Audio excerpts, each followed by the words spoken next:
Investigates has confirmed the death of a Willoughby sign company employee is now under federal investigation. Our Sarah Goldenberg has been digging into the sign business's background. While she didn't find any recent safety violations here in Northeast Ohio, records do reveal some concerning incidents with the same company across the United States.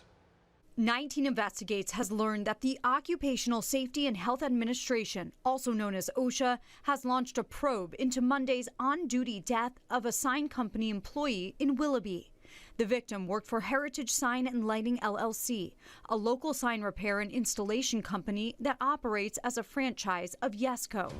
Founded as the Young Electric Sign Company in 1920, Yesco has been a family-run business for more than 100 years. Man, this wire's way too close. Wow, we are up here. In 2016, co-owner Jeffrey Young was featured in the CBS series Undercover Boss and was tasked with changing a light high above downtown Chicago. His grandfather, Yesco's founder, created the iconic Welcome to Las Vegas sign. With franchises and employees all over the country, we took a closer look at OSHA inspections over the last decade.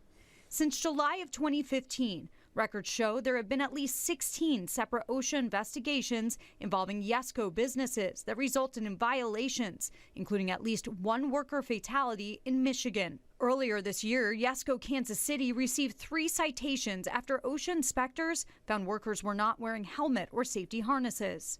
One violation says, quote, employees were exposed to fall hazards while working in an aerial lift and were not tied off to the boom or basket with a harness with a lanyard.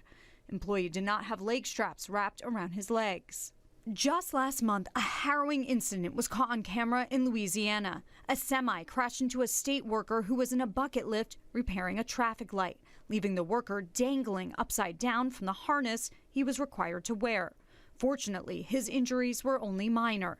According to OSHA, fall protection is the most frequently cited safety standard following worksite inspections across all industries. OSHA has up to 6 months to finish its investigation and determine whether any citations will be issued in connection with the Willoughby incident.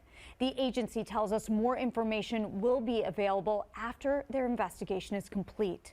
Sarah Goldenberg, 19 News.